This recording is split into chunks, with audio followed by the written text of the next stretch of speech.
Mga kamarites, diyan na, nakadikit na kami. So magkakarga kami yan na gold concentrate, silver concentrate, and copper. Ang mga pogi yan na, busy paglimpyo, kay kinanglan malimpyo ang budiga. Ay check pa ni isang surveyor kung makapasa. Kung di makapasa, limpyo otro.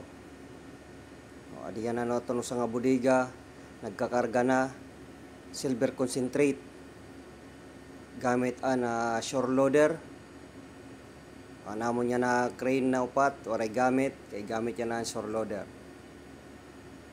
Minimaintain namon niya na monitoring sa loading para may iwasan ang listing or na tagilid sa barko. So kinanglan pantay ang kargamento.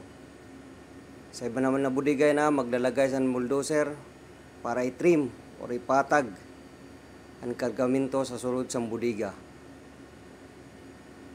So kinanglan liwat natin i-monitor kung ang trabaho maupay. Monitor lahat natin yan na may sa nga barko nga tigawas gamit ang tugboat nira. Of course, di mawawara naton paris sa aton lunch at saka naton dinner.